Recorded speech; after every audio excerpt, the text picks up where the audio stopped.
Hello and welcome to a short review of the Hornby A4 Mallard.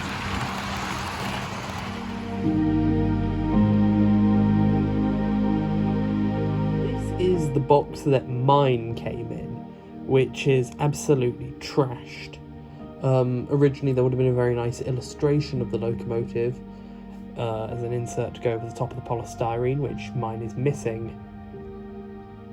Now, I actually don't even think this is the right box because the polystyrene tray is too long for the actual cardboard. I didn't pay very much for this model, so I don't really care about having the wrong box, but it is just something to point out. There you can see Mallard sitting in the polystyrene tray. My model is painted BR green. Mallard is usually depicted as being Eleanor Garter blue from her pre-war years, but she wore BR green for a time, and I really like this livery. I don't prefer it to Eleanor blue, but I do still think it's a nice livery.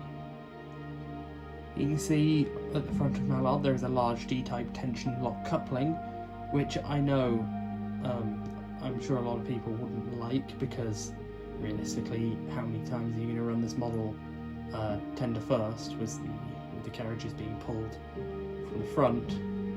And it does detract from the streamlined look. You can see there are buffers. They are not sprung because this is an old 70s model. And atop the smokebox door there is the number board with the loco's number. On the side of the boiler you can see what should be the plaque for Mallard's land speed record, but there isn't actually any writing on the model, or if there was, it was rubbed off a long time ago because this model has had a lot of paint rubbed off of it. There are separately fitted safety valves, which are made of brass. However, you can also see a little paint smudge where somebody's obviously touched up the black on the cab roof and gotten some on the boiler and one of the safety valves, which is a shame. As I've seen on a few other Hornby models at the time, the interior of the cab is actually painted, which is a basic detail, but it is very nice, and it does really elevate this model a bit. You can see part of the British Railways crest has been rubbed off, as well as a lot of the lining, just because when you take the shell of the tender off, that's where you'd hold the model by. Like so many Hornby locos of the time period, they're steam engines. The model is tender driven so that it can use the standard ring-field motor. A lot of people don't like tender driven. I don't personally mind that much. But yeah, so this was so they could just have a standard mechanism across as many locos as they could, so same motor that you find in all the power bogies on their diesels and stuff. I bought this and a Hornby 9F on Facebook Marketplace. From the same seller, they were £20 each, which was a real bargain. However, obviously the model is in pretty tough condition. It's got the wrong box and all the paint's pretty badly worn on it.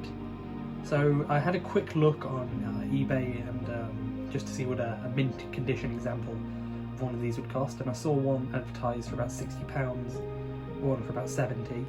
They're fine models, they're pretty nice. If you want a Hornby A4, then these are pretty good. I have a Hornby Railroad Mallard, which is obviously a much nicer model, but it's obviously it does cost a bit more. But these aren't bad, but again, I don't know if you should I think you should wait, so you can get one of these for maybe £40, because for that kind of price, this model does provide excellent value, but for just the quick look I had, 60 to 70, I wouldn't recommend paying for that. If you can get them at the bargain price I did, I can't recommend this thing enough. It's a good basic model that if you're just a beginner, I think is pretty good. Now time for some running.